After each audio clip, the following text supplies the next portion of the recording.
Shalom Bapak Ibu Saudara yang terkasih dalam Tuhan kita Yesus Kristus.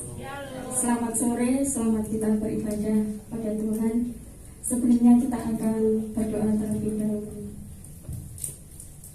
Tuhan Yesus, Allah Bapa kami yang baik, Allah yang bertata di kerajaan surga yang mulia, kami bersyukur ya Tuhan buat kasih setiamu di dalam setiap kehidupan kami ya Tuhan. Tuhan Yesus, pada sore hari ini ya Tuhan, sucikan hati kami, sucikan pikiran kami ya Tuhan. Kami mau memuji memuliakan nama-Mu ya Tuhan. Biarlah kami berkenan layak untuk memuji mempermuliakan nama-Mu. Tuhan Yesus, urapi setiap kami ya Tuhan. Urapi setiap pelayan-pelayan-Mu ya Tuhan.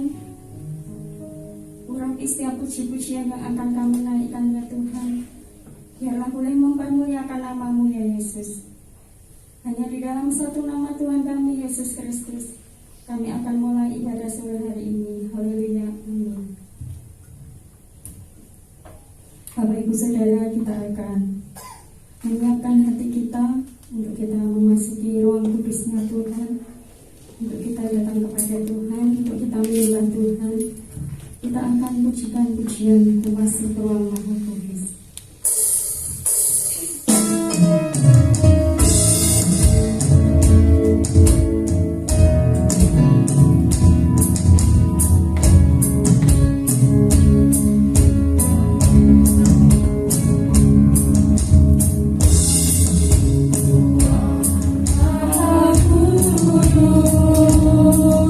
Dengan darah anak domba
Menyembah Engkau Allah kami yang berkuasa ya Tuhan.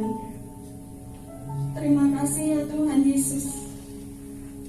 Terima kasih Engkau telah memberikan kami kesempatan ya Tuhan, untuk kami boleh memuji mempermuliakan nama-Mu. Terima kasih ya Tuhan, kami memuji mempermuliakan nama-Mu hanya di dalam satu nama Tuhan kami Yesus Kristus. Haleluya. Amin. Puji Tuhan. Shalom Bapak Ibu Saudara. Bagaimana kabarnya? Luar biasa. Sebenarnya saya deg-degan sih. Tapi saya tadi boleh menerima kekuatan, dukungan dari rekan-rekan semuanya. Semangat dulu. Sebenarnya saya deg-degan. Tetapi Allah yang memberikan kita kekuatan, karena Allah kita adalah Allah yang dahsyat, Allah yang hebat, Allah yang berkuasa di bumi dan di surga. Kita akan pujikan pujian ini, berkuasa di bumi dan di surga.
Amin, Bapak Ibu Saudara. Yesus kita adalah yang berkuasa baik di bumi maupun di surga. Amin. Kita akan memberikan persembahan yang terbaik buat Tuhan.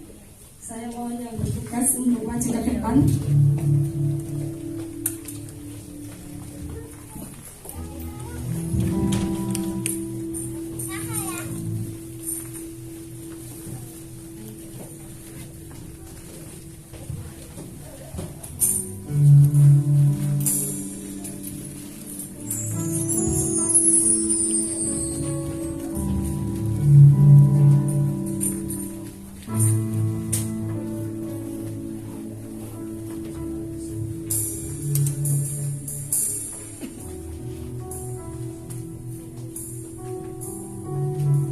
Tolong yang bertugas persembahan untuk maju ke depan terlebih dahulu.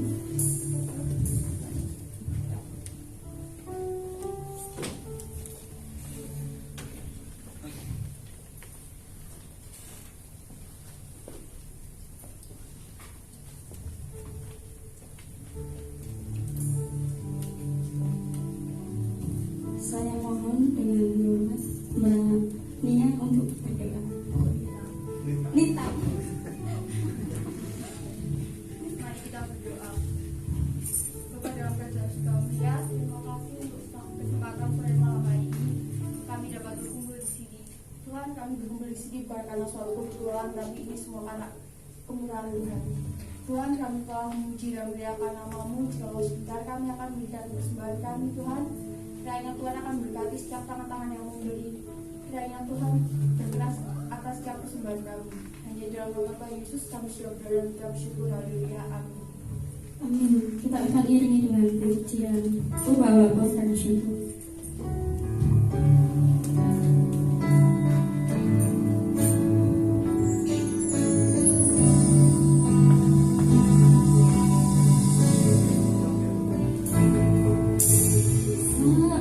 Masuk ke hadiratmu, ku tak sungguh dan sembahmu. Ku persembahkan korban syukurku yang terbaik bagimu.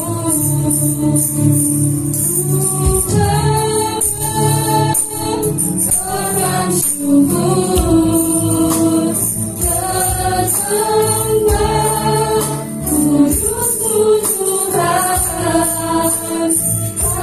hatiku limpah dengan syukur satu hari selamanya.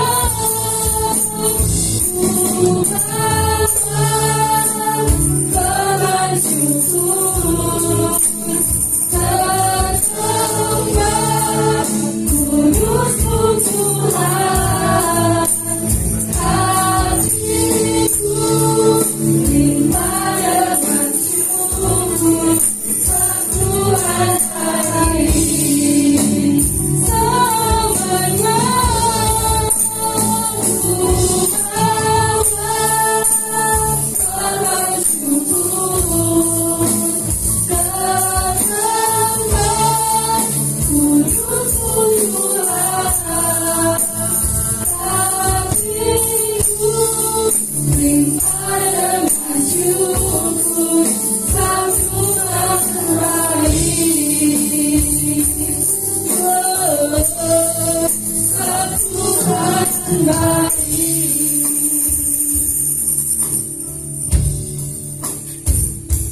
Biarlah persembahan kita boleh berkenan di hadapan Tuhan dan boleh untuk memperluas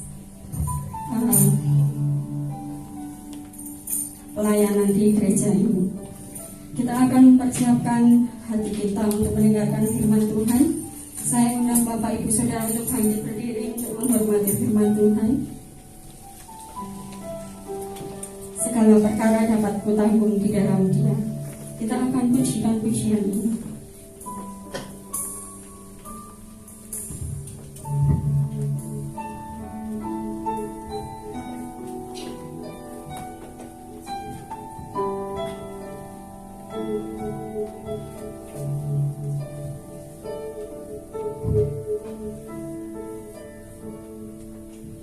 Menolong yang selalu setia, memenuhi keperluanku, tak pernah Dia mengecewakan. Yesusku tak pernah gagal. Segala perkara dapat ku tanggung di dalam Dia yang memberi kekuatan. Tuhan Yesus penolong dan sahabat. Tetap percaya Tuhan setia. Saya mengatakan bahwa Yesus adalah penolong yang setia. Penolong yang selalu setia, memenuhi keperluanku, tak pernah Dia mengecewakan. Yesusku tak pernah gagal. Segala perkara dapat ku tanggung di dalam Dia yang memberi kekuatan. Tuhan Yesus penolong dan sahabat. Tetap percaya Tuhan setia. Kita mengatakan penolong yang setia. Penolong yang selalu setia, memenuhi keperluanku, tak pernah Dia mengecewakan. Yesusku tak pernah gagal. Segala perkara dapat ku tanggung di dalam Dia yang memberi kekuatan. Tuhan Yesus penolong dan sahabat. Tetap percaya Tuhan setia. Segala perkara dapat ku tanggung di dalam Dia yang memberi kekuatan. Tuhan Yesus penolong dan sahabat. Tetap percaya Tuhan setia. Tetap percaya Tuhan setia. Tetap percaya Tuhan setia. Kami tahu, yakin, percaya Tuhan bahwa kami mengalami sendiri bahwa Tuhan yang kami sembah dalam nama Tuhan kami Yesus Kristus adalah Tuhan yang setia, yang senantiasa ada menyertai kami, menuntun kami, menolong kami. Terima kasih Bapa, biarlah nyanyian, pujian, penyembahan yang boleh kami naikkan sore malam hari ini menyenangkan hatinya Tuhan. Sebentar Tuhan kami akan duduk bersama-sama mendengarkan firman Tuhan. Bersabdalah atas kami Tuhan, kami siap mendengarkannya. Urapi hamba dalam segala keterbatasan dan kelemahan hamba. Biar apa yang hamba sampaikan sepenuhnya ada dalam kendali Roh Kudus. Dan hamba berdoa biarlah setiap jiwa yang mendengar diberkati tanpa terkecuali. Dan di atas segalanya biarlah hanya nama Tuhan saja yang dipuji dan dipermuliakan. Terima kasih Bapa. Biarlah kami akan siap mendengarkan dan menyambut firman Tuhan. Dalam nama Yesus kami bersyukur dan berdoa. Haleluya. Amin. Silakan duduk saudara semua. Silakan duduk para pelayan. Mas Adi boleh mikrofon saya dikecilkan karena suara saya memang sudah besar Bapak Ibu Saudara ya. Jadi bisa dikecilkan saja supaya saya bisa lebih los gitu. Ya, terima kasih Mas Adi. Lagi Mas Adi. Suara saya udah kuat. Bapak Ibu Saudara yang di belakang bisa mendengar suara saya? Bisa ya. Nah, baik, kita akan melanjutkan apa yang menjadi tema kita di bulan Mei, yaitu Kristus adalah batu penjuru atau cornerstone. Nah, kita akan lanjutkan dan saya percaya Bapak Ibu Saudara sudah mendapatkan banyak lewat ibadah raya maupun lewat selamat pagi Bapak atau doa pagi. Para pembicara tentunya juga sudah mempersiapkan, memikirkan apa yang hendak disampaikan, sehingga kita berjalan memasuki minggu yang keempat ya, karena bulan ini kita ada 5 minggu. Pasti banyak yang sudah kita peroleh, banyak yang sudah kita dapatkan. Nah, seperti yang disampaikan minggu lalu, ialah kita tidak berhenti hanya menjadi pendengar, tapi kita menjadi pelaku-pelaku firman. Amin? Ya. Pak Andres biasanya ada backsound-backsoundnya biasanya Pak Andres ya, supaya bisa menemani fokus. Nah, kita bisa next. Saya mau tunjukkan Bapak Ibu Saudara bahwa kita ini telah dilahirkan kembali oleh firman Allah. Firman Allah itu logos, Bapak Ibu Saudara, dalam bahasa Yunaninya. Dan perlu kita ketahui bahwa ketika Alkitab atau Perjanjian Baru menuliskan sang firman, firman itu adalah sebuah pribadi, seorang pribadi yang bernama Kristus.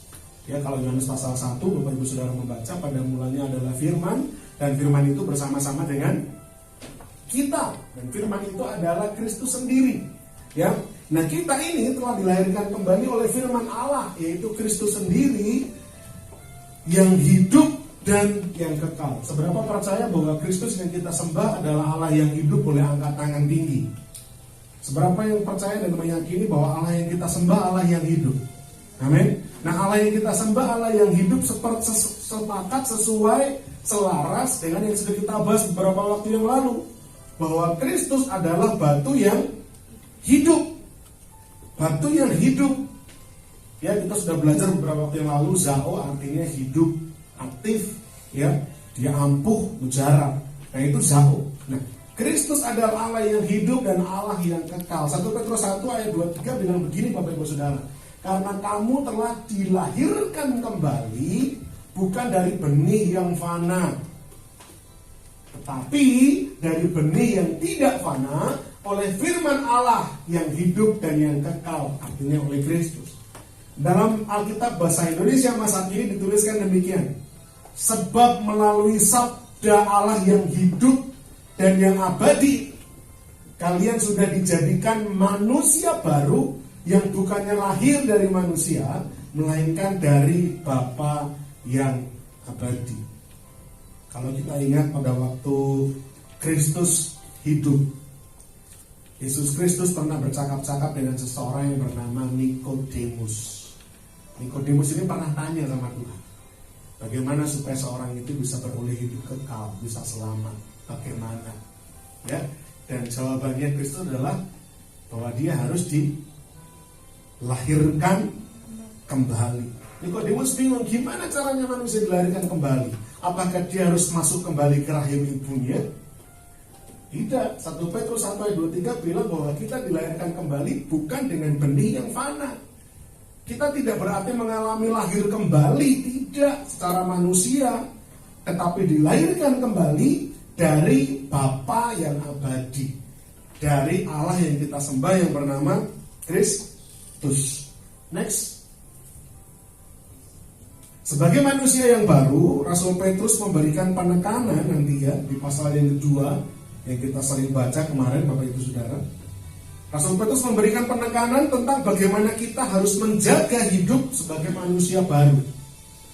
Sebelum nanti di ayat 4, Rasul Petrus, maaf saya salah ketik, Rasul Petrus mengutip Mazmur tentang batu penjuru yang juga pernah diucapkan Tuhan Yesus waktu masih bersama-sama dengan Petrus. Ya, tentang mengenai bahwa batu ini adalah dibuang tapi dipilih. Batu yang dibuang oleh para tukang bangunan akhirnya dipilih menjadi batu penjuru. Nah, nanti di pasal 2 ayat 1-3 Rasul Petrus akan menuliskan bagaimana kita harus menjaga hidup. Next. Nah, ini saya mau Bapak Saudara rekam baik-baik. Yang akan kita bahas hari ini nanti ini. Ya. Rasul Petrus akan menyiratkan lewat tulisannya nanti tentang keadaan orang-orang Kristen yang harus benar-benar mempersiapkan diri sebagai batu yang hidup. Ya. Rasul Petrus nanti akan menuliskan bagaimana kita orang Kristen harus benar-benar mempersiapkan diri sebagai batu yang hidup yang akan dipakai Tuhan guna membangun rumah rohani bagi imamat yang kudus, guna untuk mempersembahkan persembahan rohani. Oke, ini akan kita bahas. Bagaimana kita harus benar-benar mempersiapkan diri sebagai batu yang hidup. 1 Petrus pasal 2 ayat 1-4.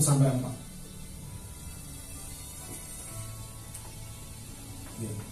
Mungkin akan dikecilkan musiknya, terlalu keras maksudnya. 1 Petrus pasal 2 ayat 1-4, karena itu buanglah segala kejahatan, segala tipu muslihat, dan segala macam kemunafikan, kedengkian, dan fitnah. Dan jadilah sama seperti bayi yang baru lahir, yang selalu ingin akan air susu yang murni dan yang rohani, supaya olehnya kamu bertumbuh dan beroleh keselamatan, jika kamu benar-benar telah mengecap kebaikan Tuhan. Dan datanglah kepadanya batu yang hidup itu, yang memang dibuang oleh manusia, tetapi yang dipilih dan dihormat di hadirat Allah. Kalimat dan datanglah kepadanya batu yang hidup itu yang memang dibuang manusia, ini yang saya bilang Petrus pernah mendengar Tuhan menyampaikan hal ini. Disampaikan di Lukas pasal 20 ayat 17-18. Bapak Ibu Saudara nanti boleh buka di rumah masing-masing. Lukas pasal 20 ayat 17-18, Rasul Petrus pernah mendengar Yesus pernah membahas mengenai batu yang dibuang manusia, tetapi akhirnya dipilih menjadi batu penjuru. Nah, sehingga Rasul Petrus menekankan lewat suratnya ini nanti bagaimana kita sebagai gereja Tuhan harus mempersiapkan diri sebagai batu yang hidup. Next, apa yang ditekankan Rasul Petrus di 3 ayat pertama dalam pasal kedua ini. Next, ini versi bahasa Indonesia masa kini Bapak Ibu. Ya, versi bahasa Indonesia masa kini saya tuliskan, cantumkan supaya Bapak Ibu Saudara juga bisa lebih memahami ayat-ayat ini. Sebab itu, buanglah dari dirimu segala yang jahat. Jangan lagi berdusta dan jangan berpura-pura, jangan iri hati, jangan menghina orang lain. 1. Penekanan Rasul Petrus. 1. Buang segala yang jahat, jangan berdusta, jangan pura-pura, jangan iri, jangan hina orang lain. Yang kedua, hendaklah kalian menjadi seperti bayi yang baru lahir, selalu haus akan susu rohani yang murni. Dengan demikian kalian akan tumbuh dan diselamatkan. 2. Selalu haus akan susu rohani yang murni. Ini penekanannya. Dan ketiga, di dalam Alkitab tertulis begini, kamu sudah merasakan sendiri betapa baiknya Tuhan. Nah, kita akan bahas satu persatu. Yang pertama, sebagai manusia yang baru Bapak Ibu Saudara, kita sudah menjadi manusia yang baru. Amin. Kita bukan lagi manusia lama. Karena kita mempercayai Kristus sebagai Tuhan Juru Selamat, kita diubahkan menjadi manusia yang baru. Nah, kita harus bagaimana nih? Kita harus bagaimana? Sebagai batu yang hidup untuk membangun gereja Tuhan, tentu kita tidak boleh hidup seenak hati. Nggak boleh, Bapak. Memang kita sudah diselamatkan oleh kasih karunia, tapi bukan berarti kita boleh hidup seenak hati. Kalau ada di antara kita di ruangan ini yang berpikir bahwa kita bisa hidup seenak hatinya karena kita diselamatkan dengan murah, dengan cuma-cuma, artinya kita tidak perlu melakukan perbuatan baik, tetapi kita karena iman percaya kepada Kristus kita diselamatkan, terus kita hidup seenak hati saya, udahlah, yang penting aku percaya sama Yesus. Masalah hidupku bagaimana, biarlah hanya Tuhan yang boleh menilai saya. Ini kan pembelaan banyak orang Kristen. Orang Kristen nggak mau dibentuk, ujung-ujungnya pembelaannya gimana? Kamu jangan hakimi saya, biar Tuhan yang boleh menghakimi saya. Padahal karena memang nggak mau bertobat aja. Nah, makanya Rasul Petrus mewanti-wanti sebelum membicarakan Kristus sebagai batu penjuru, kita adalah batu yang hidup yang dibangun di atasnya menjadi rumah rohani, yaitu jemaat Tuhan. Kita harus memiliki hidup yang demikian. Gak boleh sembarangan. Nah, hidup yang seperti apa? Ini yang pertama, menyingkirkan segala bentuk kejahatan, penipuan, kemunafikan. Iya, ini ikut saya bicara ikut ngomong. Iya, sebentar ya, Dek. Menyingkirkan segala bentuk kejahatan, penipuan, kemunafikan, dengki, fitnah. Apakah ini masih ada di antara kita hari-hari ini? Nah, kita yang harus cross check. Kita adalah batu yang hidup, gereja Tuhan. Kita akan dibangun guna untuk menjadi rumah rohani, untuk membuat kita bisa menceritakan perbuatan-perbuatan Allah yang besar, kata Rasul Petrus dalam suratnya. Nah, tapi bagaimana? Apakah kita masih memiliki menyimpan ini semua? Kejahatan, perbuatan-perbuatan jahat, dosa, penipuan, kemunafikan, dengki, dan fitnah. Nah, kita mau kupas satu-satu. Kata menyingkirkan itu bahasa aslinya menggunakan kata apotitemi. Apotitemi artinya membuang, menanggalkan, kalau itu baju, menanggalkan, dan memenjarakan. Oke? Kata membuang artinya kita sudah tidak lagi memakainya.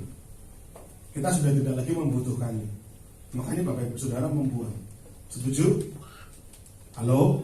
Apakah saya sendiri di sini? Apakah Bapak Ibu membuang sesuatu yang masih punya fungsi? Apakah Bapak Ibu membuang sesuatu yang masih ada harganya? Gak mungkin. Yang kita buang adalah sesuatu yang sudah tidak lagi bernilai bagi kita. Betul? Kalau kita menanggalkan sesuatu, berarti kita tidak mau lagi memakainya. Kita tanggalkan, kita lepaskan. Memenjarakan artinya bahwa hal ini harus terkunci dan jangan lagi keluar. Penjahat dipenjara supaya tidak berkeliaran terbebas di luar. Dalam kehidupan kita harus ada sesuatu yang dipenjarakan karena dia nggak boleh lagi keluar. Itu apotitemi. Next. Nah, pada masa itu perlu Bapak Ibu Saudara ketahui, orang-orang Kristen di Asia Kecil atau Turki, surat Rasul Petrus ini ditulis kepada jemaat Tuhan yang ada di Asia Kecil. Sekarang namanya Turki. Ya, Rasul Petrus nulis surat ini untuk jemaat Tuhan yang ada di Turki. Yang disinyalir, diperkirakan jemaat inilah yang mendengarkan khotbah Petrus ketika Pentakosta. Bapak-Ibu Saudara, ketika hari Pentakosta, Rasul Petrus ini keluar dan dia berkhotbah dengan heroik. Sampai berapa orang bertobat? 3.000 orang bertobat. Nah, disinyalir orang-orang di Asia Kecil ini datang juga di peristiwa itu. Karena orang-orang ini orang-orang Partia atau kita menyebutnya Persia, orang-orang Turki. Kalau Bapak Ibu Saudara baca nanti 1 Petrus pasal 1 disebutkan nanti ada lagi di situ ada Kapadokia yang sekarang lagi terkenal kan. Apa itu? Sinetron apa itu? Layangan putus menyebutkan Kapadokia. Alkitab sudah mencatat Kapadokia di situ ya. Surat Rasul Petrus dituliskan untuk jemaat Kapadokia. Di mana Kapadokia? Di Turki. Nah, hari-hari itu mati. Nah, hari-hari itu orang-orang Kristen pada saat itu menghadapi tuduhan-tuduhan ini. Nah, coba perhatikan tuduhan-tuduhannya. Mereka dianggap ateis. Kenapa bisa orang Kristen dianggap ateis? Karena mereka tidak lagi ke kuil, Bapak Ibu. Orang-orang pada waktu itu beribadahnya kan menyembah dewa. Nah, ketika mereka diselamatkan, mereka menjadi Kristen, mereka ini kan tidak lagi menyembah dewa. Jadi mereka nggak datang ke kuil. Nah, orang-orang di sekeliling mereka nganggap ini orang nggak punya dewa, nggak punya Tuhan. Oh, ateis. Lalu yang kedua, orang Kristen dianggap nyentrik. Kenapa? Karena nggak lagi judi, nggak mau. Orang Kristen tidak lagi mau mabuk. Orang Kristen nggak mau lagi bersundal. Bersundal itu main perempuan, nggak mau. Sementara pada waktu itu kesukaan orang-orang. Nah, orang Kristen dianggap aneh, nyentrik. Aneh. Ya kan kita juga ngalami ya. Misalkan kita tiba-tiba sudah percaya Kristus dan kita mulai meninggalkan kehidupan kita. Yang dulu kita suka minum, kita nggak lagi minum. Ya, teman-teman kita kan enak ini. Ini bukan masalah aneh, karena kita mengikut Kristus. Akhirnya orang-orang Kristen pada masa itu dianggap nyentrik, karena nggak mau lagi judi, nggak mau lagi datang nonton pertandingan matador, nggak mau lagi. Pokoknya ikut Kristus, jaga kehidupannya kudus. Mereka dianggap kanibal. Bapak Ibu tahu ya kanibal ya, pemakan manusia. Kenapa? Karena orang-orang pada waktu itu mendengar perkumpulan ini itu memakan daging dan meminum darah. Padahal yang dilakukan adalah perjamuan suci, perjamuan kudus. Sehingga orang-orang Kristen mendapatkan tuduhan-tuduhan ini. Nah, kita perlu tahu supaya kita ngerti latar belakangnya kenapa Rasul Petrus nulis surat ini. Belum lagi saya nuliskan di sini. Ada lagi tuduhannya adalah orang Kristen dituduh incest. Incest itu apa? Incest itu berhubungan dengan sesama family. Wah, ini sesat ini. Kenapa mereka bisa berpikir orang Kristen incest? Karena Rasul Paulus pernah menyebutkan mengenai cium kudus, cium persaudaraan.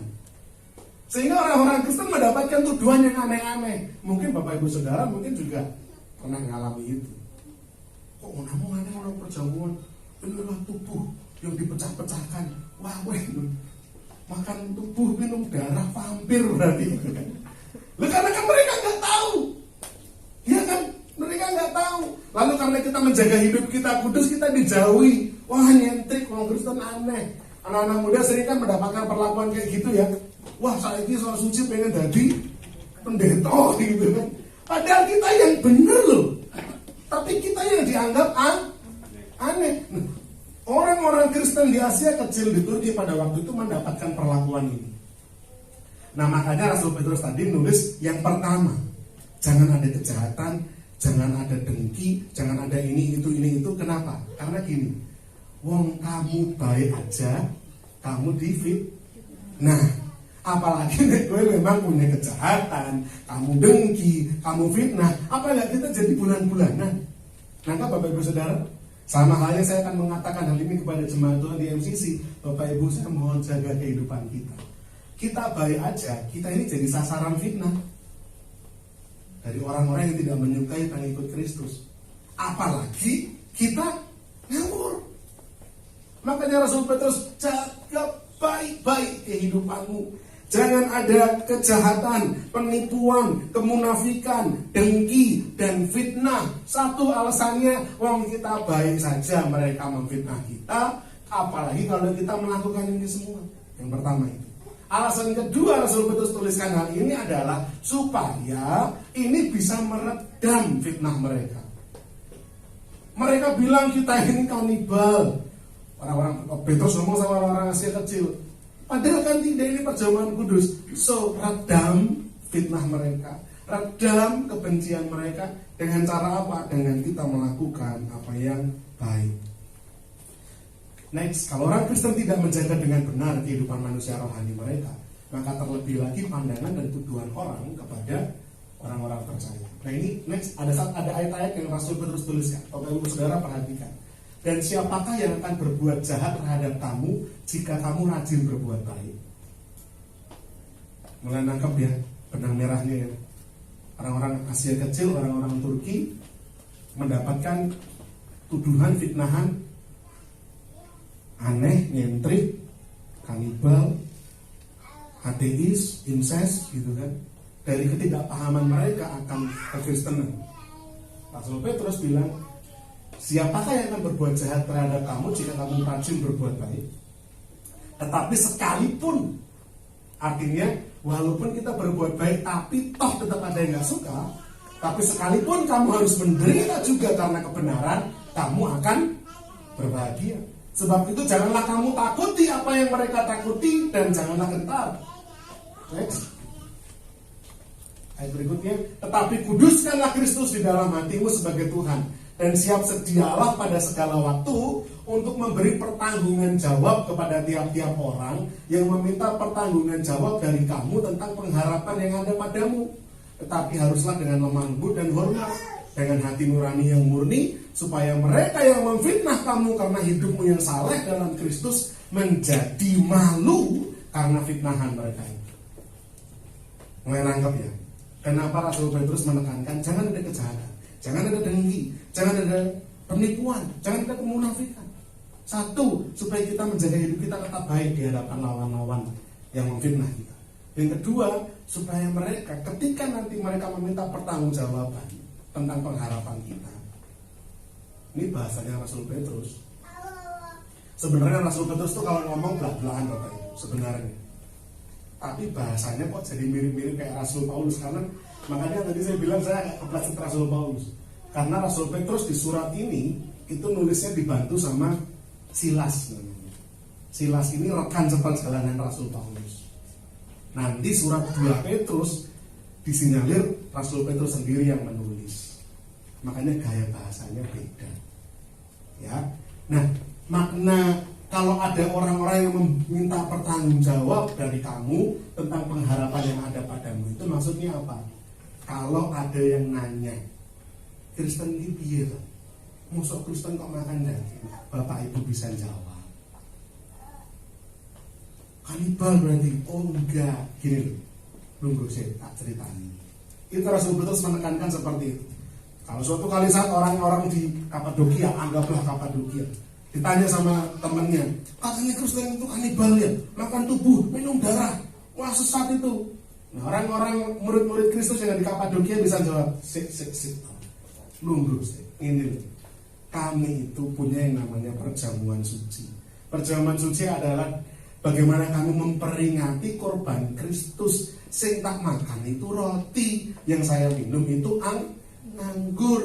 Nah, roti dan anggur ini saya makan dan saya minum untuk memperingati korban kematian Kristus yang jadi Tuhan saya. Orang terus aku mangan daging, ngombe getih, memberi pertanggungjawab.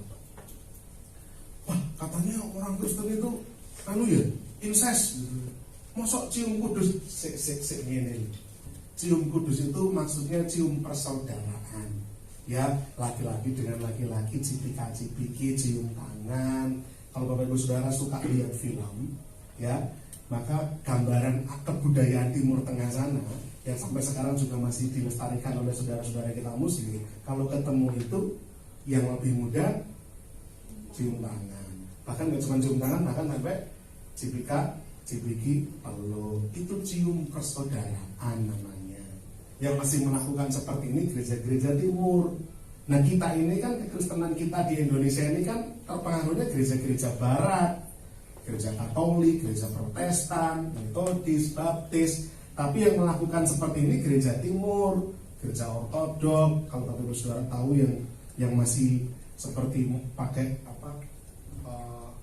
kerudung, yang laki-laki berkerudung, perempuan pun juga berkerudung. Lalu mereka pun pelafalannya mirip-mirip seperti di Arab sana. Ya memang karena memang itu gereja timur. Gereja yang di Turki itu kayak gini, ya, gereja-gereja seperti ini. Nah, saya bisa memberi jawaban. Sekarang pun sama. Saya juga mengatakan hal yang sama pada Bapak Ibu Saudara. Mari Bapak Ibu Saudara memahami mengenai kekristenan, supaya nanti kalau ada yang meminta pertanggungjawaban, kita bisa menjawab. Contohnya yang paling sering terjadi di kehidupan nyata apa sih? Pertanyaan orang-orang, tuduhan orang-orang kepada kita orang Kristen. Allahnya katanya Tuhannya orang Kristen itu telu. Sik ngene lho, nunggu sik tak terangke, gitu kan. Lalu kita mulai bercerita, Allah yang saya sembah itu ya cuman satu, tapi dia punya 3 pribadi, tapi satu. Allah Bapa, Allah Anak, Allah Roh Kudus. Nah kalau coba gini kita tarik bahwa Kejadian pasal 1, pada mulanya itu bumi belum berbentuk dan kosong. Lalu Roh Allah melayang-layang di udara. Maka Allah berfirman. Nah itu sudah 3. Loh kok bisa 3? Tapi yang melayang-layang itu siapa? Roh Allah melayang-layang mempersiapkan kehidupan. Lalu Allah berfirman. Allah Bapa. Firman siapa? Kristus. Allah, ketika Allah berfirman, itu Kristus yang menjadi pikiran Allah. Bapak Ibu Saudara ingat, Kristus pikiran itu hikmat. Hikmat Allah siapa? Kristus. Contohnya misalkan gini, kalau saya nulis buku, ya, saya nulis buku atau saya ngetik di komputer, berapa oknum yang terlibat dalam proses nulis dan ngetik ini? 1, seorang Daniel. Tapi sebenarnya tidak cuma 1. Saya nulis di tubuh saya. Tapi yang menuntun saya nulis itu kan pikirannya saya. Yang menggerakkan saya untuk bisa menggerakkan ini kan rohnya saya. Jadi di dalam tubuh ini ada 3, ada tubuh, ada jiwa, dan roh. Tapi kan nggak dipisah-pisah. Allah Anak, Allah Bapa, Allah Roh Kudus itu 1. Wah, orang patah udah nek pengen muden ayo tak cek ning gereja. Ben tambahmu.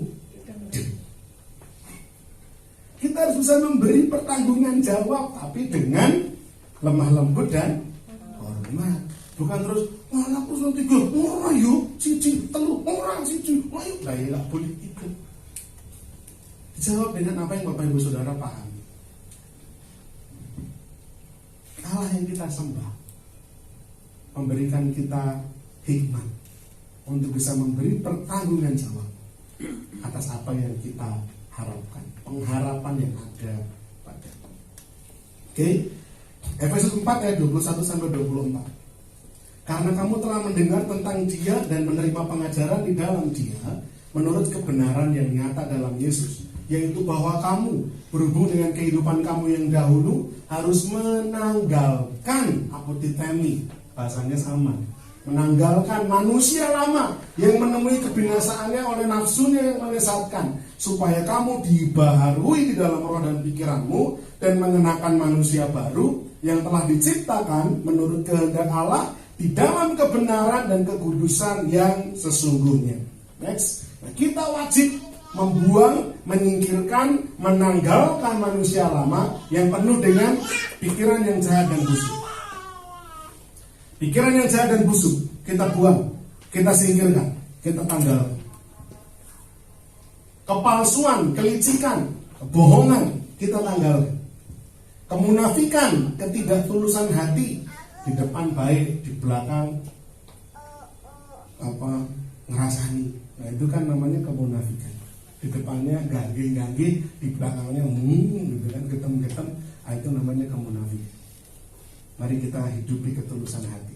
Iri hati, cemburu, dengki, banyak permasalahan itu penyebabnya iri hati. Tapi di sini gak ada yang iri hati. Amin. Harapan saya dilatih Bapak Ibu. Ya, kalau orang lain mendapatkan yang lebih baik dari kita, memang itu berkatnya. Dan Tuhan mencukupkan dengan apa yang saya miliki hari ini. Kalau yang lain sudah dikasih, kita belum, ya memang sudah waktunya. Kita tunggu waktu kita nanti akan datang. Jangan kita mengubar iri hati, karena iri hati ini bahaya kalau tidak dikendalikan. Pembunuhan pertama di dunia terjadi karena iri hati. Kain membunuh Habel. Hati-hati Bapak Ibu.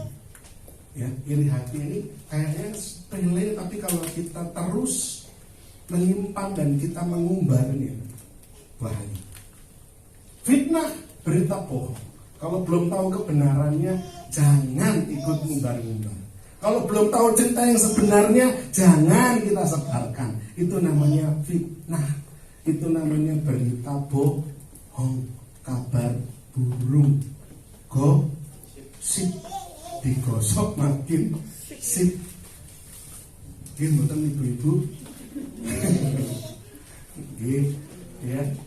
Tapi bukan berarti yang laki-laki juga nggak pernah gosip loh. Yang laki-laki pun juga kalau kumpul-kumpul kadang-kadang suka gosip. Nah ini juga jangan sampai terjadi. Nah ini yang harus kita singkirkan, kita buang, kita tanggalkan. Kenapa?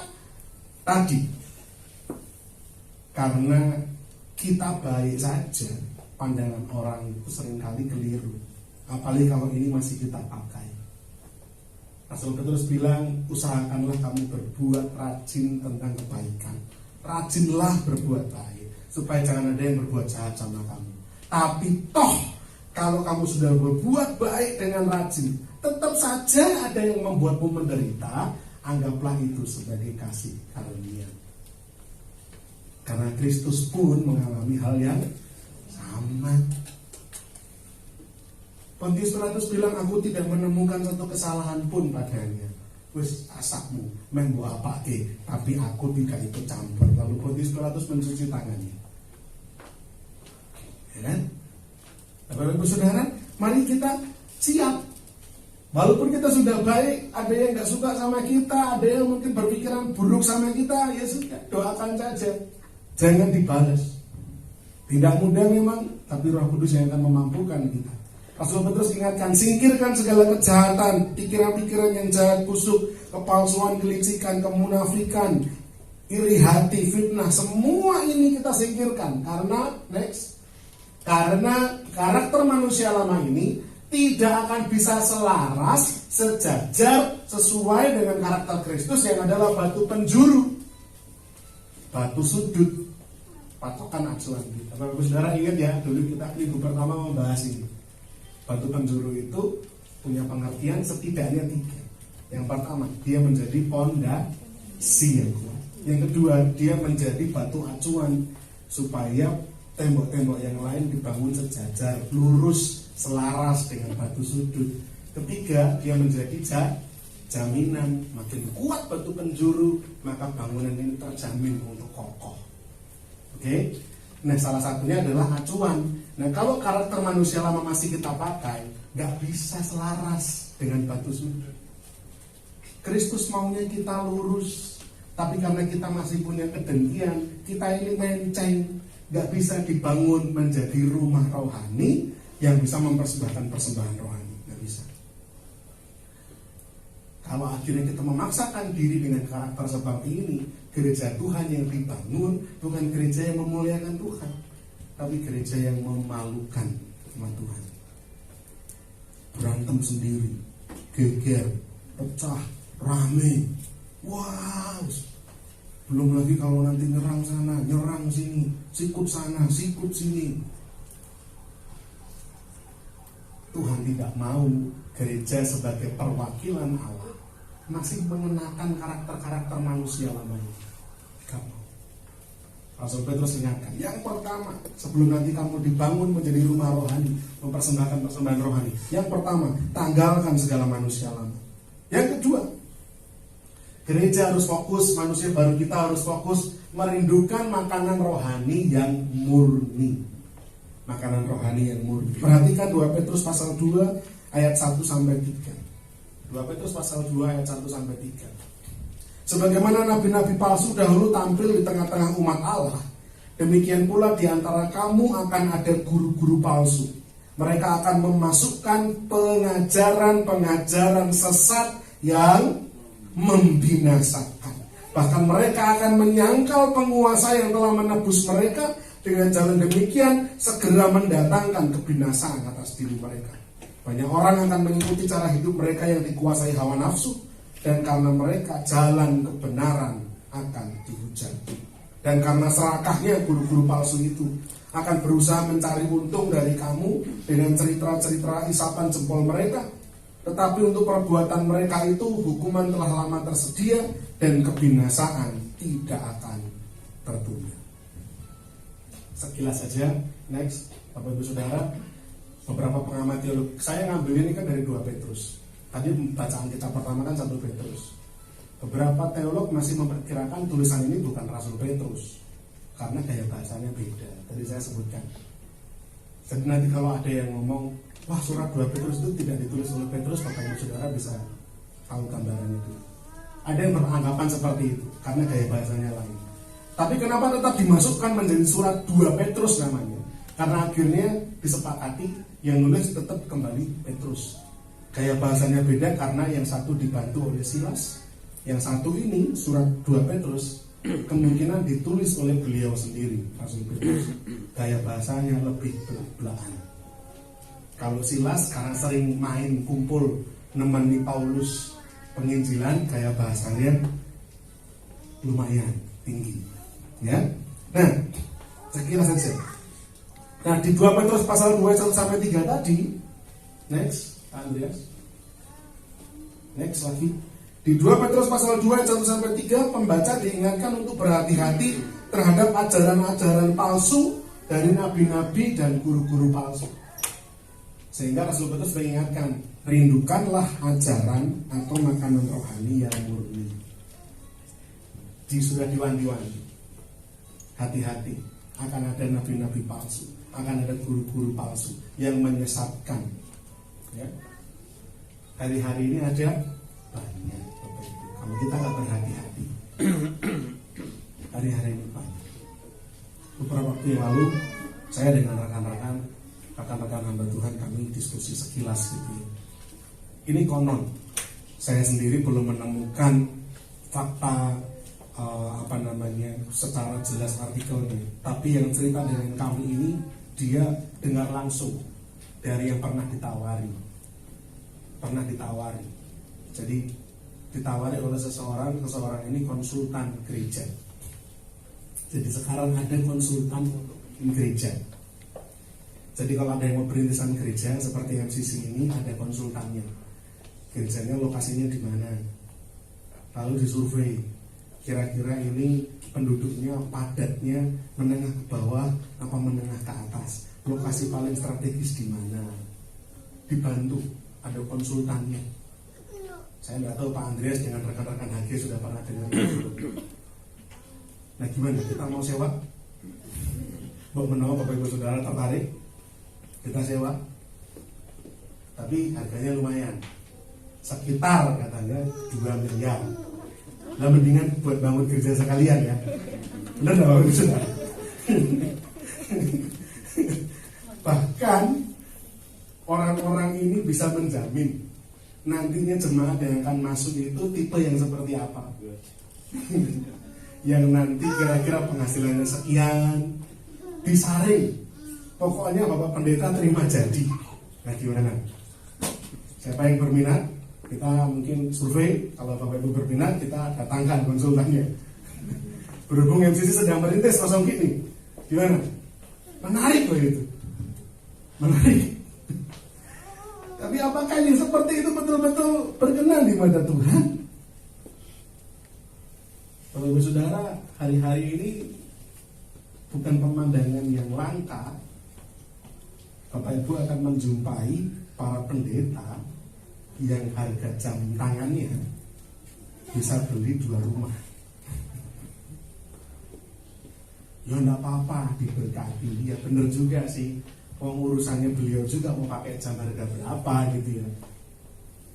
Cuman kalau saya membayangkan Rasul Paulus melihat hal itu Pak, Rasul Paulus itu untuk menghidupi pelayanan aja harus bikin tenda loh Bapak Ibu, berjualan tenda. Dan beliau pernah menuliskan, aku tahu apa itu kelimpahan, aku tahu apa itu kekurangan. Masalah hampir mati gue berkali-kali untuk menginjil. Bahkan di surat Roma dituliskan, karena berhubung tidak ada lagi tempat bagiku untuk bisa kusinggahi, maka aku akan menuju ke tempatmu, ke Roma. Maksudnya apa? Di sekitaran Yerusalem, menuju semua Yerusalem, Yudea, Samaria, wilayah yang sudah dibilangkan, disampaikan di Kisah Para Rasul pasal yang pertama itu, bahwa kamu akan menjadi saksiku di Yudea, Yerusalem, Yudea, Samaria sampai ke ujung bumi. Makna ujung bumi beberapa pakar mengartikan sebagai Roma, karena Roma itu kan dianggap sebagai metropolitannya, kapitalnya, ya. Karena pada waktu itu Israel kan dijajah oleh Roma, jadi ujung bumi itu Roma. Nah Rasul Paulus bilang, karena sudah nggak ada lagi tempat bagiku yang tersisa untuk kuinjili, aku mau ke Roma sebenarnya. Bapak Ibu bisa membayangkan betapa semangat api penginjilannya Rasul Paulus. Tidak lagi memikirkan kepentingannya sendiri.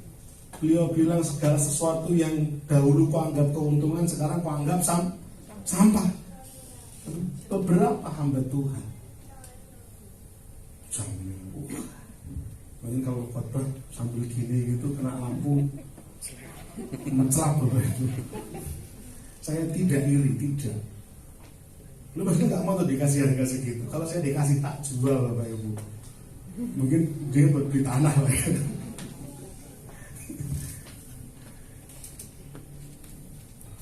Pakai sabuknya itu mereknya kelihatan. Mas Andi ini sabuknya saya disembunyikan supaya jangan sampai kelihatan. Ya Mas Andi. Saya tidak terlalu gini, saya bukan membenci, tidak. Saya hanya membayangkan andai kata bapak-bapak gereja pada waktu itu, Rasul Paulus, Rasul Petrus, Rasul Yohanes melihat kenyataan hari-hari ini, betapa sedih hati beliau. Bukankah masih banyak yang bisa dikerjakan? Belum lagi perihal pengajaran yang hari-hari ini yang aneh-aneh Bapak Ibu. Tapi Bapak Ibu Saudara, saya berharap berhati-hatilah menjumpai banyak pengajaran hari-hari ini. Terlebih yang anak muda, sekarang gampang lihat di YouTube, mau khotbah Pak siapa, Bu siapa, pendeta siapa, tinggal bisa dilihat. Tapi hati-hati, yuk difilter, ya, disaring. Jangan sampai kita salah mendengarkan pengajaran. Lalu pengajaran seperti apa yang dibilang murni? Yang murni itu seperti apa? Next. 2 Petrus pasal 3, 17-18 bilang demikian. Bapak Ibu perhatikan. Tetapi kamu saudara-saudara yang kekasih, kamu telah mengetahui hal ini sebelumnya. Karena itu waspadalah. Bang Nabi, waspadalah. Supaya kamu jangan terseret ke dalam kesesatan orang-orang yang tidak mengenal hukum, dan jangan kehilangan peganganmu yang teguh. Yang 17 ini mengenai pengajaran yang sesat. Tetapi berarti ini yang murni. Bertumbuhlah dalam kasih karunia dan dalam pengenalan akan Tuhan dan Juru Selamat kita Yesus Kristus, baginya kemuliaan sekarang dan sampai selama-lamanya. Artinya, next, pengajaran yang murni, makanan rohani yang murni pasti akan membawa kita bertumbuh dalam kasih karunia dan dalam pengenalan akan Kristus. Cirinya itu. Tadi Rasul Petrus bilang, jangan sampai kita terseret di dalam kesesatan orang-orang yang tak mengenal hukum, dan jangan kehilangan pegangan yang teguh, yaitu iman kita kepada Kristus. Jangan sampai. Tetapi bertumbuhlah dalam kasih karunia dan dalam pengenalan akan Tuhan dan Juru Selamat kita, Yesus Kristus. Ajaran yang murni, dampaknya membuat Bapak Ibu Saudara bertumbuh dalam kasih karunia dan dalam pengenalan akan Kristus. Jadi mari kita fokus pada ajaran yang murni, bukan kepada ajaran-ajaran. Nah, yang saya tulis di sini ini masih aman, ya.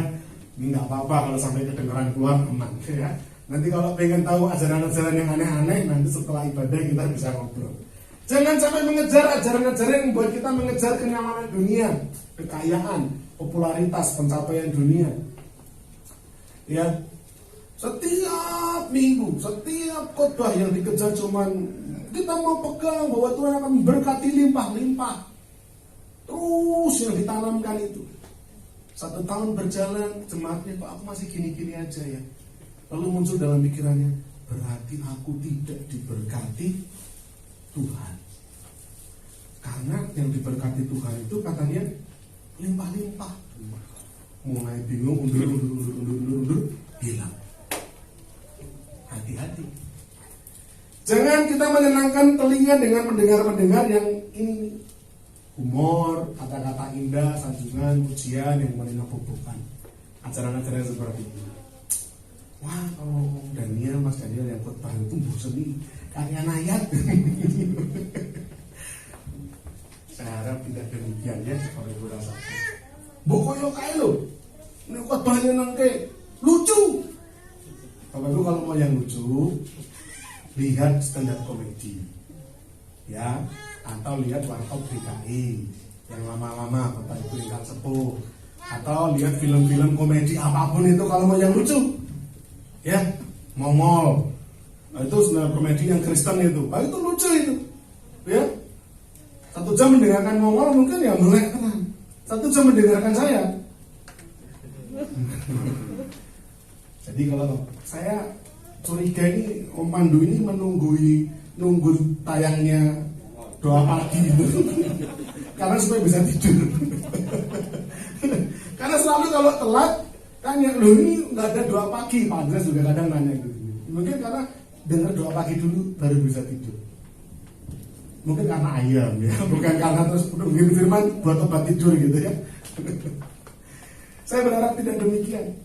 Jangan kita membiasakan diri mengejar yang lucu-lucu atau yang indah-indah. Ketika ditegur sama firman, orang senang sama firman ini. Ngopo? Wah, nih ngomong ini orang penak. Kritik, aku ditegur. Wah, biar Tuhan yang menegur saya. Wah, gitu. Padahal itu kan sebenarnya cuma masalah tegar kok aja. Bebal, dablek bahasa Jawa. Jadi saya mohon maaf kalau akhirnya khotbah-khotbah di sini kebanyakan ayat seperti ini. Saya hanya rindu supaya kita kembali pada ajaran yang murni, yang membawa kita bertumbuh dalam kasih karunia dan pengenalan akan Kristus. Pak Andreas juga lalu ngomong, sebenarnya dipikir-pikir tuh temanya di MCC itu yang dibahas sama terus ya. Ya memang Pak. Dari mulai Kristus itu sebagai kunci, Kristus sebagai sahabat, Kristus sebagai hikmat, terus Kristus bulan lalu penebus, dan bulan ini Kristus batu penjuru, bulan depan nanti Kristus penolong. Nanti ujung-ujungnya tentang salib, ujung-ujungnya tentang iman percaya. Itu ini dibahas sama terus ya Om ya, memang Bapak Ibu Saudara, supaya kita betul-betul nancep iman kita sama Tuhan. Jadi mohon maaf kalau mungkin humor saya garing. Mohon maaf kalau humor saya itu aneh. Karena saya tidak sedang mau membuat Bapak Ibu Saudara menikmati humor. Terlebih lagi meninabobokan gitu kan. Saya beberapa kali bilang neraka itu nyata Bapak Ibu. Ya memang kenyataan, jadi hati-hati. Tapi senyata neraka, senyata itu pula lah surga yang menjadi tujuan kita. Jadi mari kita mengarahkan diri ke sana. Atau mungkin kita menikmati ajaran-ajaran yang mendorong untuk mengandalkan diri sendiri. Banyak khotbah-khotbah yang bilang bahwa kita harus mengandalkan diri sendiri. Ya. Percaya, kalau Bapak Ibu percaya bisa, pasti bisa. Terus toh, percaya. Jadi percaya sama siapa kan ditekankan. Akhirnya dirinya yang terus didorong, dirinya yang terus dipompa. Kalau sampai tidak bisa berhasil mendapat pertolongan, nanti kata-katanya kamu sih nggak beriman gitu. Kamu kurang percaya. Loh saya, akhirnya ya sudah. Karena saya dianggap tidak beriman, pindah. Mending kalau cuma pindah gereja. Kalau akhirnya terus meninggalkan Tuhan, kan repot. Ini bahayanya kalau kita mendengar ajaran-ajaran yang keliru. Membahas banyak hal tapi melupakan Kristus. Banyak yang dibahas, ini, itu. Bagaimana kita bisa diberkati 100 kali lipat. Terus kalau udah diberkati 100 kali lipat mau buat apa kira-kira Bapak Ibu? Kalau Bapak Ibu Saudara punya rencana untuk mengelola 100 kali lipat ini, saya percaya Tuhan pasti akan mampukan. Tuhan pasti akan berikan. Kalau kita mempunyai rencana, oh ini 100 kali lipat ini mau saya pakai untuk ini, untuk itu, untuk kemuliaan Tuhan. Oh Tuhan itu tidak kurang cara untuk membuat itu bisa terwujud. Tapi kalau tidak, yang 100 kali lipat nanti untuk apa? Tiba-tiba Bapak Ibu kaget, jantungnya kayak cerita yang ganti untung jalan tol, ya. Ada beberapa orang-orang tua kaget lihat ganti, kayak saya katakan ganti untung karena bukan ganti rugi ya, ganti untung gitu kan, jalan tol. Wah dapat sekian bablas malah. Gak siap nerima yang gede kayak gini. Nah kita siap gak? Saya gak mau ngomongin masalah yang besar-besar ini. Karena kalau memang itu bagian yang Tuhan sudah tetapkan jadi bagian milik kita, Tuhan pasti akan berikan. Tapi bukan berarti orang Kristen yang diberkati itu selalu seperti itu loh. Enggak. Kalau orang Kristen yang diberkati oleh Tuhan, kehidupannya dipatok dengan kekayaan, ini murid-murid Tuhan yang mati jadi martir, ini berarti gagal semua Bapak Ibu. Mereka mati dalam keadaan meregang nyawa. Ada yang disalib terbalik, ada yang diseret dengan kuda, ada yang direbus, ada yang dipancung. Gak ada tuh yang jadi konglomerat. Ya, jadi kita mematok itu bukan terus, oh ini bahas itu menyenangkan hati, bahagia pulang gereja, wah saya jadi orang Kristen tuh. Enggak. Tapi tujuannya adalah bagaimana ketika kita mendengar firman, kita dibawa makin mengenal Tuhan. Oh Tuhan Yesus itu seperti ini. Oh Kristus seperti ini. Saya bersyukur punya Allah seperti Kristus. Banyak sisi yang akhirnya terbuka dan kita mulai menyadari, oh ternyata maksudnya Tuhan seperti ini. 1 Petrus pasal 4 ayat 11. Jika ada orang yang berbicara, baiklah ia berbicara sebagai orang yang menyampaikan firman Allah. Jika ada orang yang melayani, baiklah ia melakukannya dengan kekuatan yang dianugerahkan Allah, supaya Allah dimuliakan dalam segala sesuatu karena Yesus Kristus. Dialah yang punya kemuliaan dan kuasa sampai selama-lamanya. Jadi kalau kita bicara, biarlah kita berbicara tentang Allah. Kalau kita melakukan segala sesuatu bagi orang lain, kita melayani, kita melakukan dengan kekuatan Allah untuk kemuliaan Allah. Mari kita megang ajaran yang murni, ajaran yang benar, yang membawa kita makin mengenal Kristus. Kalau kita ngomongnya tentang Tuhan. Kalau kita melakukan sesuatu, kita melakukan karena Tuhan yang memampukan. Akhirnya kita terus digiring semakin menjadi serupa seperti Kristus. Karena ini goalnya orang Kristen. Yang ketiga, yang terakhir, mengalami secara pribadi kebaikan Tuhan. Pertanyaan sederhana untuk kita renungkan masing-masing, Bapak Ibu Saudara. Apakah saya mengenal Tuhan melalui cerita pengalaman pribadi orang lain atau pengalaman saya sendiri? Nah, monggo direnungkan. Apakah Bapak Ibu Saudara mengenal Tuhan Yesus itu dari cerita saya, dari pengalaman saya, atau Bapak Ibu Saudara mengenal Tuhan dari pengalamannya Bapak Ibu Saudara sendiri? Yang mana?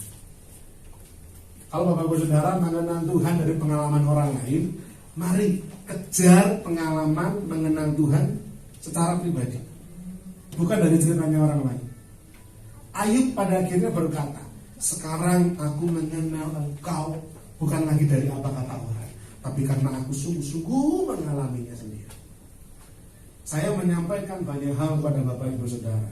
Para pembicara selamat pagi Bapak, doa pagi menyampaikan banyak hal. Tapi kerinduan saya, Bapak Ibu ngalami sendiri Kristus yang hidup. Bagaimana kita mengalami Kristus lewat perubahan hidup yang kita alami. Dulu aku tuh suka merokok, tapi kok tiba-tiba aku sudah gak pengen. Dulu aku suka gosip kok, tapi sekarang kok rasanya gosip itu males. Dulu aku suka ngomong kasar, tapi kok sekarang aku bisa lebih ngontrol diri. Dan seterusnya. Ada perubahan hidup yang nyata. Bapak Ibu mengalami Kristus secara langsung. Atau mengalami Kristus secara pribadi juga berarti mengalami mujizat Tuhan. Contoh misalkan seperti saya. Hari-hari ini kalau saya ketemu orang yang saya bisa tahu ini bukan orang percaya, kan kelihatannya dari atribut yang digunakan, maka obrolan yang paling sering saya pakai itu anak saya, Niel. Karena itu menggiring pengertian orang-orang ini, menggiring pemikiran orang-orang ini tentang yang namanya mujizat. Pengalaman yang saya alami sendiri. Putranya bilang, Mas Daniel, udah mancing gitu. Kalau enggak saya yang ngomong sendiri. Saya itu bersyukur Pak Bu. Kalau bukan karena Tuhan, tunggu 10 tahun akhirnya Tuhan paringi. Oh Mas, anak betul, mulai masuk. Kalau belanja sama istri saya pagi beli makanan buat Niel gitu, orang-orang kadang kan bapak-bapak ibu-ibu gitu kan ngeliling gitu ya, wah lucu nih gitu, putra nih Mas. Itu pertanyaan bahasa basi yang aneh ya, putra nih Mas. Lah maksud putra nih siapa ini? Pagi-pagi saya gendong sama istri saya. Apa saya terus bukan, ini anak tetangga saya gitu. Putra nih Mas, ya sudah dilanjutin, anak keberapa? Pertama. Oh ya lucu nih, masa bisa ketawa. Lucu ya, lucu. Anak pertama nunggunya jalan mau Bu 10 tahun. Bu 10 tahun. Anakku 5 tahun yo rugi paringi Mas. Aku wis rasa dipikir sing semele gini. Akhirnya saya bilang, pun Bu, mangke langit pun waktune pun wektane mangke Gusti paringi. Dongake nggih Mas, nggih kok dongake. Wes nanti Tuhan pasti tolong, Bu, Tuhan beri. Saya ya pokoknya udah pasrah ya, Tuhan malah kasih. Istri saya masuk ini sekarang yang kedua ini, Bu. Terus keluar juga ya gini. Jadi sarana untuk bisa menceritakan tentang Tuhan. Sementara ini ceritanya. Nanti bisa ada cerita yang lain lagi. Ada pengalaman pribadi yang Bapak Ibu Saudara dan saya alami, kita pakai itu untuk kita menceritakan kepada orang, sehingga kita mengenal Tuhan secara pribadi, bukan dari apa kata orang. Cari ini Pak Andreas Tuhan gini, wah ya tenang, luar biasa. Cari ini Mas Daniel itu gini, wah ya. Tapi yang itu pengalaman saya, itu pengalaman beliau Pak Andreas. Saya merindukan Bapak Ibu Saudara mengalami sendiri. Kata mengecap, ya tadi kita sudah membaca ayatnya. Next, kata mengecap yang tadi kita baca, itu gioma itu artinya mengalami, mengecap, menikmati. Setiap kita sebenarnya telah mengalami loh kebaikan Tuhan. Dalam hal apa? Keselamatan yang kita peroleh karena percaya, itu adalah kebaikan Tuhan yang luar biasa. Amin. Kita semestinya binasa, betul? Kita semestinya mati dan mati dalam kekekalan, siksaan dalam neraka. Tapi karena Tuhan begitu baik, Yohanes 3:16, karena begitu besar kasih Allah, Tuhan sangat mengasihi saya dan kasihnya begitu besar, saya diselamatkan. Ini kan kebaikan Tuhan. Percaya kepada Kristus dan segala yang telah diperbuatnya bagi keselamatan kita, ini membuat kita mengalami kebaikan Tuhan. Sebenarnya ini pun sudah jadi modal yang sangat lebih dari cukup untuk menceritakan kebaikan Tuhan. Tapi kan kadang-kadang kita mau ceritain ini langsung kan agak gimana gitu ya. Ya kan? Oleh karena itu mari kita mengalami Kristus secara nyata lewat kehidupan kita, baik perubahan hidup yang jelas maupun peristiwa-peristiwa tanda-tanda dan mujizat kita alami, sehingga kita bisa cerita tentang Tuhan. Ya, 1 Petrus pasal 2 ayat 12-17. Ini juga penting. Milikilah cara hidup yang baik di tengah bangsa-bangsa bukan Yahudi, supaya apabila mereka memfitnah kamu sebagai orang durjana, fitnah-fitnah yang tadi ya, masih ingat ya, yang incest lah, yang kanibal lah, yang ateis lah, yang aneh, nyentrik. Ketika mereka memfitnah kamu sebagai orang durjana, mereka dapat melihatnya dari perbuatan-perbuatanmu yang baik dan memuliakan Allah pada hari Allah melawat mereka. Jadi perbuatan kita pun bisa menginjili orang lain. Ketika mereka memfitnah kita, mereka berpikiran buruk tentang kita, tapi melihat kehidupan kita yang terus memancarkan Kristus, pada hari Allah melawat mereka, mereka bisa jadi percaya kepada Kristus. Ketika Allah bekerja, jadi Bapak Ibu Saudara, tugas kita kan cuma menceritakan saja. Masalah nanti orang ini akan menjadi orang percaya atau tidak, itu sudah bukan nggak usah dipikirkan. Nanti Tuhan yang akan melawatnya, Roh Kudus yang akan bekerja. Sudah bukan jadi bagian kita. Seorang teman saya pernah bercerita, ada seorang om yang sudah cukup sepuh, orang Tionghoa yang sudah totok sekali, usianya udah 70-an.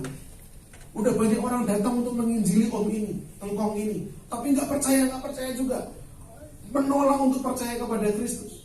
Sampai akhirnya ketemu dengan teman saya, dan teman saya bisa menyelami.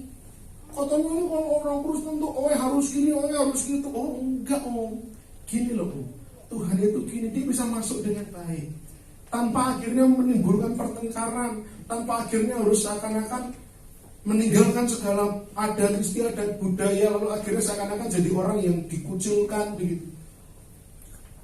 Si om ini diberi masukan, diberi Injil, diberi dorongan tentang Kristus yang baik, Kristus yang lemah lembut, Kristus yang manis, dengan cara-caranya yang teman saya nggak bisa. Teman saya menguasai mengenai budaya-budaya Tionghoa, dan dia bisa memasukkan Injil lewat itu, dan om itu percaya, akhirnya minta dibaptis.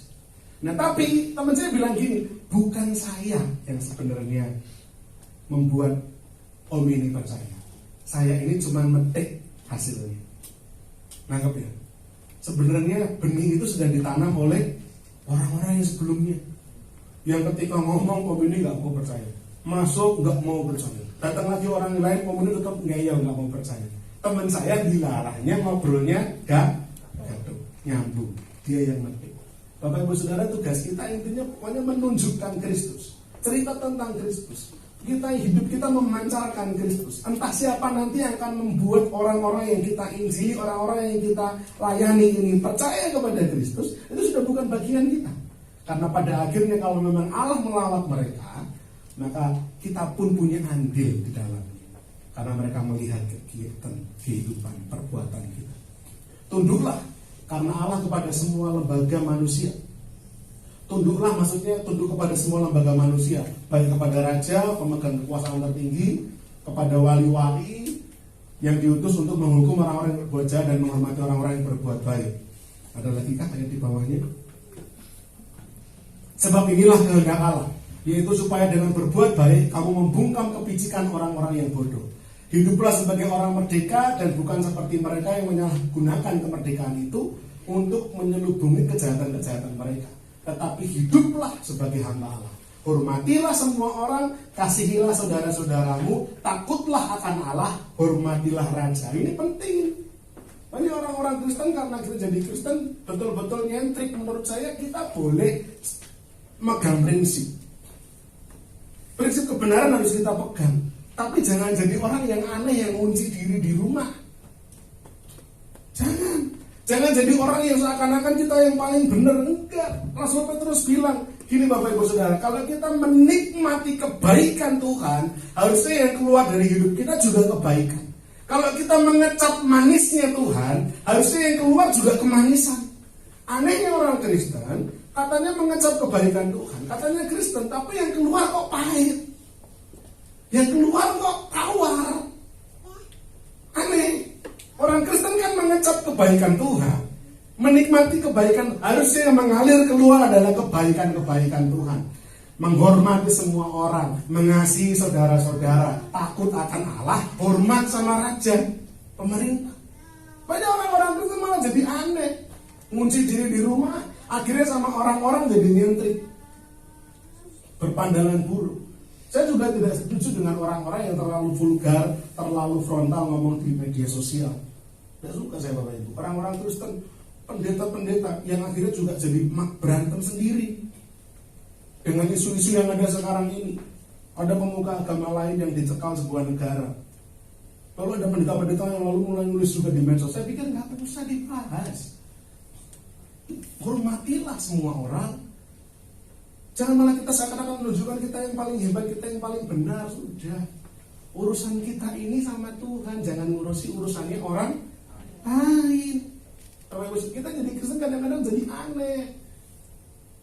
Kita nggak menghormati orang-orang, mengasihi saudara-saudara. Akhirnya kita nggak mengasihi saudara-saudara karena kita merasa yang paling benar. Ya kan?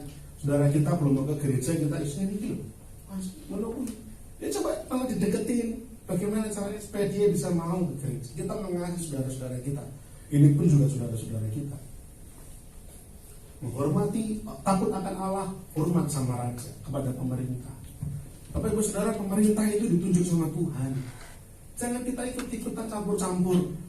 Kita boleh nggak senang. Misalkan kalau Bapak Ibu Saudara misalkan tidak suka dengan, anggaplah dengan pemerintahan Bapak Jokowi, anggaplah. Ya. Kalau Bapak Ibu memang pengikut partai oposisi misalnya, Bapak Ibu merasa apa yang dikerjakan beliau kurang maksimal, ya sudah, simpanlah itu di ruang privatmu. Itu bagian dari apa yang engkau pegang. Tapi jangan ajak orang-orang lain juga untuk lalu nggak hormat. Hati-hati loh. Kita harus hormat sama pemerintah. Kalau Bapak Saudara nggak cocok, ya itu memang hakmu. Tapi kalau lalu diunggah di sosial media, lalu mulai ditunjukkan, Bapak Ibu sedang tidak menghormati Tuhan juga, yang sudah menunjuk raja atau pemerintah. Yesus sendiri pernah ngomong, berikan pada kaisar apa yang jadi milik kaisar, berikan pada Tuhan apa yang jadi milik Tuhan. Jelas-jelas kaisar itu pada akhirnya, kalau Bapak Saudara tahu, kaisar-kaisar Romawi itu sangar-sangar Bapak Ibu. Yang namanya Kaisar Nero itu yang pada akhirnya menyalibkan Petrus secara terbalik. Kaisar Nero itu, kalau saya tidak salah ingat, saya pernah baca, kurang lebih 30.000 orang Kristen yang dibantai oleh kaisar ini. Ngeri. Baru akhirnya Kaisar Konstantinus yang akhirnya justru mengangkat agama Kristen sebagai agama nasional Roma. Tapi kaisar-kaisar sebelumnya ngeri-ngeri. Tapi Yesus bilang hormati. Apa yang jadi milik kaisar berikan sama kaisar. Apa yang jadi milik raja berikan sama raja. Nah kita kadang-kadang merasa udah paling pemerintah itu salah. Ya sudah, kalau Bapak Ibu Saudara meyakini itu, simpan. Tapi jangan diumbar. Jangan menghujat pemerintah kita. Doakan, Pak. Doakan. Ya, hati-hati. Jangan kita terpancing ikut arus dunia. Allah sudah memilih kita untuk menjadi batu yang hidup.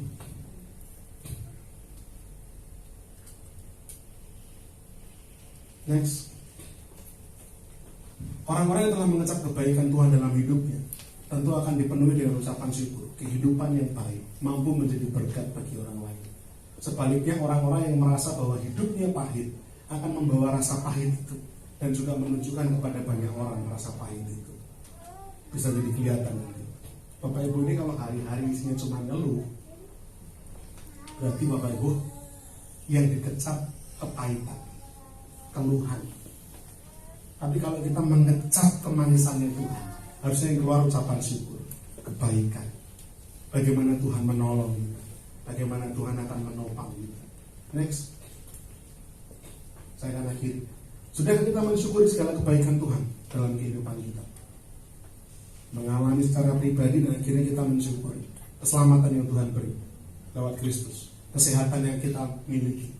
Puji Tuhan, kita semua dalam keadaan baik, sehat. Kekuatan untuk kita bisa bekerja, untuk kita bisa sekolah, untuk kita bisa berkarya. Keajaiban, mujizat yang kita alami, mujizat-mujizat yang harus kita syukuri. Dan yang terakhir, kepercayaan. Ketika kita melayani, ini kepercayaan Tuhan. Apapun pelayanan yang kita ambil, yang kita lakukan, itu kepercayaan Tuhan. Sudahkah kita mensyukuri itu? Gimana caranya? Kita kecap kebaikan Tuhan ini. Kita kecap kebaikan Tuhan ini.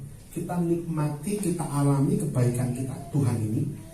Kita rasakan dan kita akan pancarkan juga rasa manis keluar. Bukan malah kepahitan.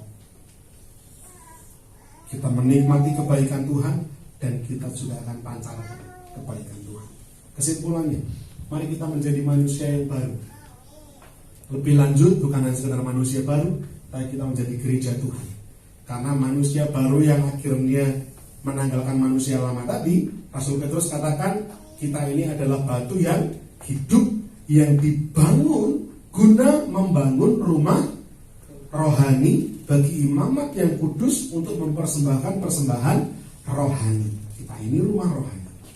Saya, Eva, Lala, si Putri, Pak Andreas, Bu Kristiani, Bu Lulu, Dita, Lisa, semua Bapak Ibu Saudara, kita batu yang hidup, ditoto satu persatu sama Tuhan. Nah, supaya kita tidak mempermalukan sebagai gereja Tuhan. Yang pertama, tanggalkan semua kejahatan. Yang kedua, kejar ajaran yang murni. Jadi gereja yang murni, yang betul-betul jujur, tulus dalam ajaran. Dan ketiga, mengalami Tuhan secara pribadi. Gereja yang hidup, jemaat yang hidup, yang sungguh-sungguh mengalami pertolongan Tuhan. Mengalami Tuhan itu nyata, Tuhan itu ada. Dan kita bisa cerita sama orang. Jadi orang Kristen itu akhirnya betul-betul hidup, ampuh. Tuhan yang boleh menjadi berkat untuk setiap kita. Mari kita menyiapkan hati. Membantu sebelum maju ke depan dan kita merenungkan firman Tuhan ini. Terima kasih Bapak atas firman yang sudah Tuhan taburkan sore malam hari. Ajar kami menjadi jemaat Tuhan, gereja Tuhan yang meninggalkan segala bentuk kejahatan, kedengkian, fitnah, sehingga kami bisa mempertanggungjawabkan kehidupan kami di hadapan banyak orang. Ajar kami untuk terus mengejar ajaran yang murni Kristus sendiri dan mengecap kebaikan Tuhan, mengecap kasih Tuhan. Mari Bapak Ibu Saudara tundukkan kepala dan kita merenungkan firman Tuhan. Terima kasih. Haleluya. Banyak yang kau berbuat di dalam hidup ya Tuhan.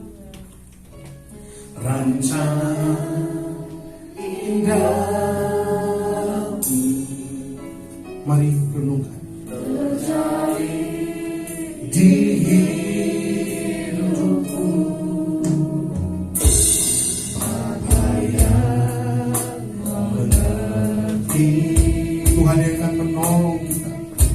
Segala yang perlu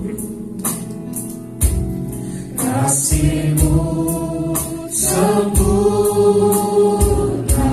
Ya, nyata dalam hidupku. Bersyukur Bapa, ya, mari pujikan dengan kesungguhanmu.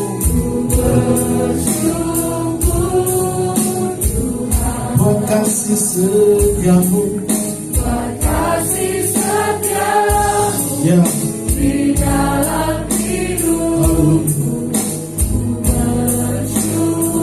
saya sebagai saudara kita mengecap kebaikan Tuhan.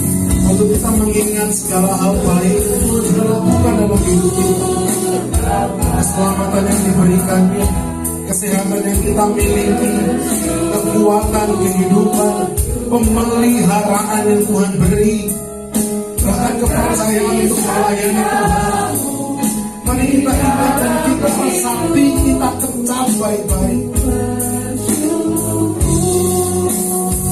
Ku bersyukur Bapa, ku bersyukur Bapa, ku bersyukur Tuhan. Kasih setiamu di dalam hidupku. Ku bersyukur Tuhan. Saya ajak Bapak Ibu Saudara, kita bangkit berdiri bersama-sama. Mari kita renungkan pujian ini sekali lagi. Dan kita mau sungguh-sungguh kecap kebaikan Tuhan. Kita mau nikmati kebaikan Tuhan. Berbuat. Mari ingat bagian-bagian di mana Tuhan menolong kita. Bagian-bagian di mana Tuhan bekerja. Rancangan indahmu terjadi di hidupku. Apa yang mengerti segala yang kasih-Mu sempurna nyata dalam hidupku. Mari katakan dan serukan bersama-sama. Ku bersyukur Bapa, ku bersyukur Tuhan, buat kasih setiamu, buat kasih setiamu di dalam hidupku. Ku bersyukur,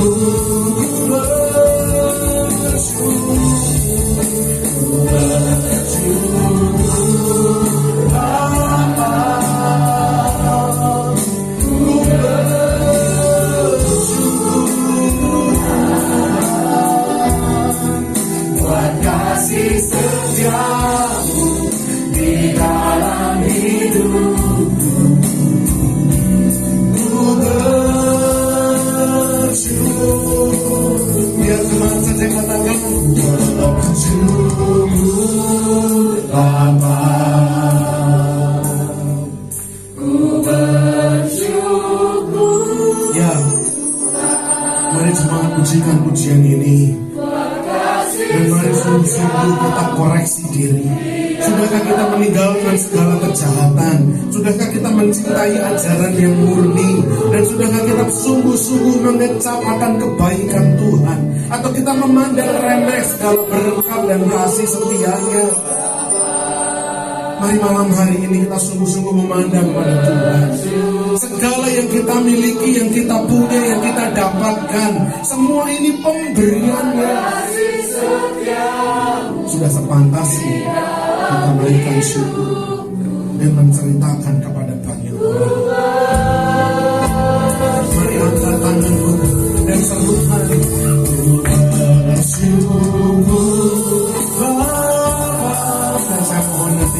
Ibu Putri akan pimpin kita di dalam doa Tuhan.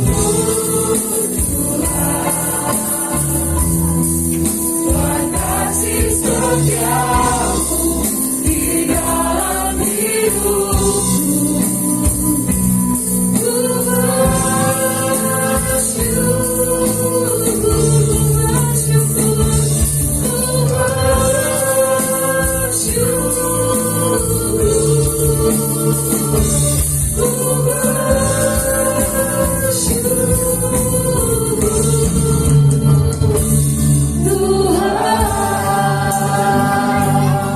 Kami bersyukur Tuhan untuk malam hari ini. Kami boleh mendengarkan firman-Mu dan iman kami boleh dikuatkan. Dialah Tuhan yang menjadikan kami sebagai batu yang hidup. Kiranya Tuhan yang mampukan kami, karena kami tahu kami pribadi yang lemah. Kehidupan kami, kehidupan yang lemah. Tanpa Tuhan kami tidak dapat melakukan apapun. Tapi kami percaya bahwa Tuhan yang tuntun langkah kehidupan kami, sehingga batu yang hidup itu terpancar dalam kehidupan kami. Terima kasih Tuhan, terima kasih Yesus untuk firman-Mu pada malam hari ini. Mendorong setiap kami untuk menjadi berkat dimanapun kami berada, membawa hidup kami dengan lebih hati-hati lagi. Terima kasih Bapa, terima kasih Yesus. Kami serahkan kehidupan kami ke dalam tangan Tuhan. Tuhan yang tuntun dan Tuhan yang berdiri di depan kami. Terima kasih Bapa. Di dalam nama Tuhan Yesus kami sudah berdoa dan mengucap syukur. Haleluya. Amin. Silakan duduk Roto dan saya berikan kepada penduduk.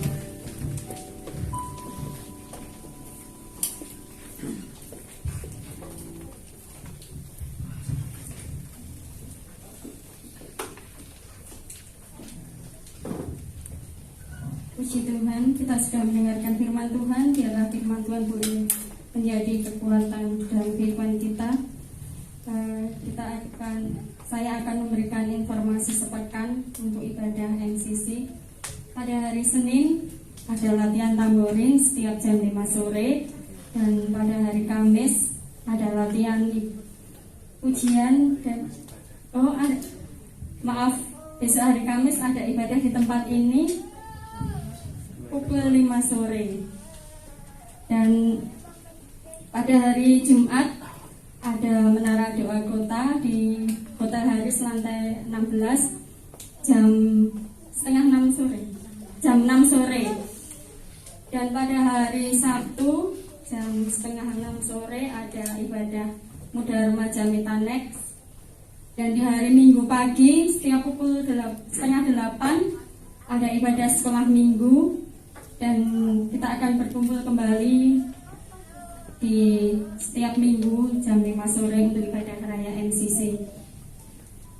Dan pada sore hari ini saya akan melaporkan laporan keuangan saldo akhir 8 Mei 2022 Rp6.986.500. Dan pada hari Minggu 15 Mei 2022 persembahan Rp823.000 untuk sewa tempat 800.000, jadi saldo akhir Rp7.9.500. Demikian informasi keuangan. Mungkin masih ada lagi pengumuman. Baik Bapak Ibu Saudara, saya mengulangi bahwa besok Kamis kita ada ibadah kenaikan Tuhan Yesus ya, jam 5 sore di tempat ini seperti biasa jam 5 sore ya. Dan minggu depan hari Minggu tanggal 29 itu ada pembicara tamu, Ibu Pendeta Tias melayani di GKJ Nusuan ya, dan disertai juga dengan perjamuan kasih ya. Kita nanti selesai ibadah kita bersama-sama menikmati perjamuan kasih dan ada tamu. Jadi pastikan Bapak Ibu Saudara bisa hadir, kita beribadah bersama. Dan minggu depan juga kalau tidak salah teman-teman pemuda remaja akan memberikan kesaksian pujian ya, jadi mohon bisa dipersiapkan. Lalu ibadah kenaikan Tuhan Yesus yang jam 5 sore itu akan diteruskan nanti dengan ibadah 10 hari, tapi formatnya online ya, lewat YouTube channel MCC Media. Kalau hari Kamis ibadah kenaikan di sini, hari Jumat online. Jumat, Sabtu, kalau selain hari Minggu ibadah 10 harinya itu jam 6 sore. Sayangnya setiap jam 6 Mas Adi akan upload itu jam 6 sore. Tapi nanti di hari Minggu ditayangkannya jam 9 pagi. Karena sorenya kita tetap ibadah. Ya, sore kita tetap ibadah di tempat ini. Baik, ibadah 10 hari berjalan secara online dan beberapa worship leader sudah rekaman dengan teman-teman tim musik. Terima kasih teman-teman tim musik yang hari ini tadi rekaman luar biasa dari jam 10 pagi sampai jam 2 siang Bapak Ibu di rumah saya. Mas Ongki, Mas Satrio, Mas Adi, Mas Adris, Mas Gilang, Pak Diki. Mana Pak Diki sampai jam 2 siang. Rekaman berapa tadi? 3 apa 4 Pak? 4 kali tadi, 4 kali Pak. Yang 3 untuk rekaman, yang 1 untuk hari Kamis. Oh ya, yang 3 rekaman, yang 1 latihan untuk Kamis. Jadi perjuangannya. Jadi yang lain nanti ada agenda-agenda yang lain ya. Jadi ada agendanya di grup pelayan MCC. Mohon bisa diperhatikan kapan ada rekaman lagi. Silakan koordinasi dengan worship leadernya. Ya, baik. Terima kasih sekali lagi buat tim musik dan juga tim sound system Mas Satrio, Mas Adi tadi. Terima kasih luar biasa. Ya, saya persiapan dan memikirkan tugas. Bapak Ibu Saudara, saya minggu ini ada tugas perkuliahan yang menambah kempling kepala saya. Ya, luar biasa. Rasanya cekot gitu ya. Tapi belajar untuk senantiasa mengucap syukur Bapak Ibu ya. Saya kalau masuk toko saya bilang sama Mas Adris, Mas Adi gitu, wah pusing. Kerjaan kuliah ini kok ada habis-habis gitu ya. Jadi monggo yang mau kuliah silakan saya dorong ya, biar merasakan yang saya rasakan gitu ya. Lalu yang terakhir kita juga ada pengumuman anak Noah berulang tahun ya, anak dari Bapak Ibu Gilan. Yang keberapa Mbak Rana? Kedua umurnya. Yang tadi Bapak Ibu yang suaranya kenceng kayak suara saya tadi, itu Noah. Saya doakan gedenya jadi pembicara kayak saya ya. Saya mau tahu Mas Gilang ya, Pak Noah gitu ya. Jadi hamba Tuhan luar biasa. Kita akan berdoa nanti untuk Noah. Ada lagi Pak Putri? Oh iya, kita juga berdoa untuk Bapak Handoko ya, Bapak dari Mbak Lala dan Mbak Lisa, suami dari Ibu Siko, Ibu Srikianti, Ibu Siko. Ya itulah. Itu kalau di kantor Ibu, Bapak Ibu Saudara kalau mau tahu yang modelnya Mas Adi dan Mas Adi kalau di toko ya kayak gitu. Ya, Mas pokoknya ada kayak gitu aja ya. Suami dari Ibu Srikianti, Pak Andoko yang sakit karena kakinya kena besi ya. Dan kemarin sudah di ronsen, kita akan bantu doa juga untuk Bapak Andoko. Ada lagi? Ya, doakan saya juga Bapak Ibu supaya ujian saya ini bisa segera berlalu. Luar biasa ini ya. Ada yang mau bantu saya mungkin? Pak Dita mau bantu saya ngerjain tugas kuliah? Jadi, ya ada lagi yang mau bantu saya silahkan. Mas Oki, boleh loh Mas Oki ya. Kalau tidak ada kita akan tutup dalam doa. Mari saya jemput Bapak Ibu Saudara untuk kita bangkit berdiri bersama-sama. Terima kasih Tuhan.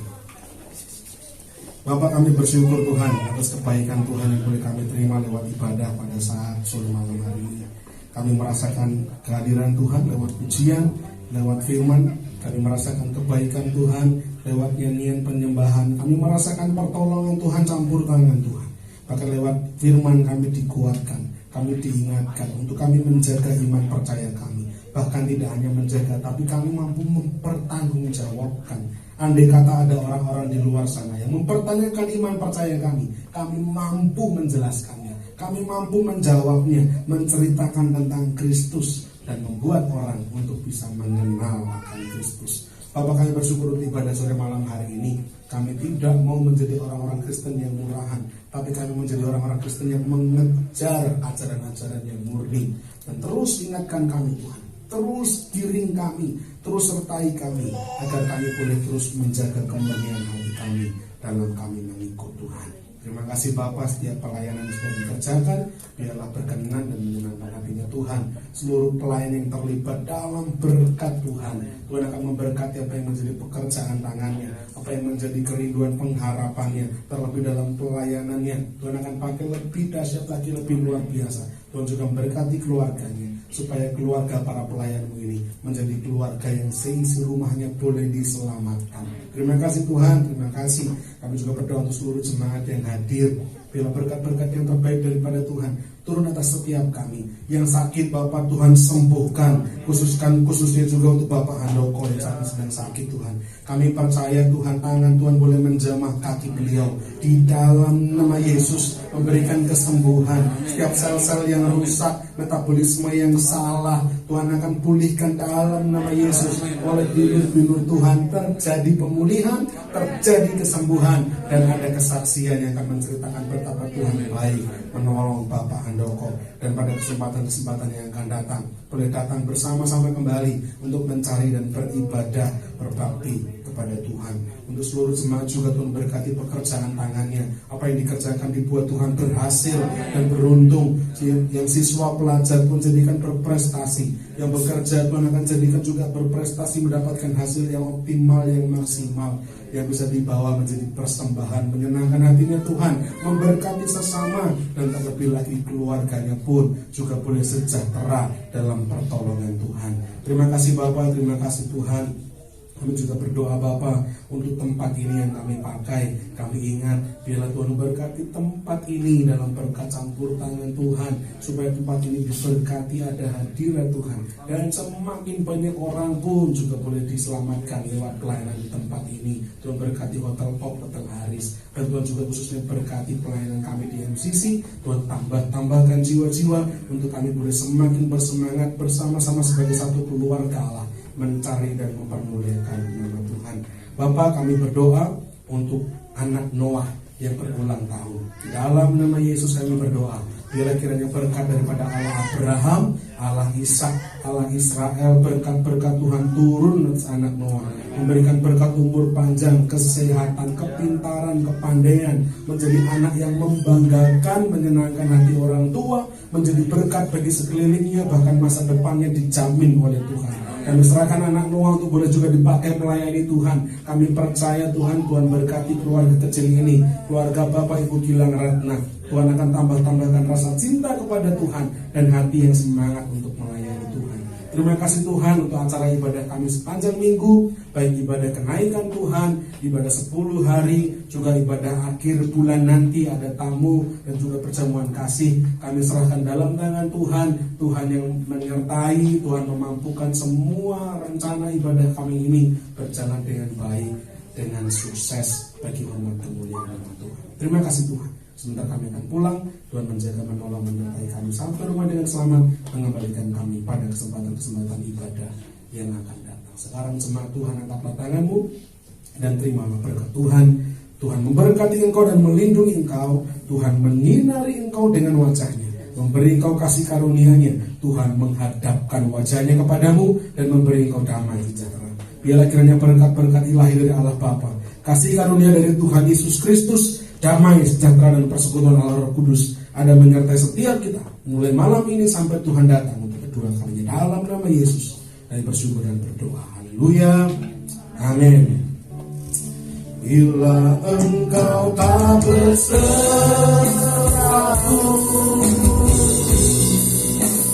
Tuhan mau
berjalan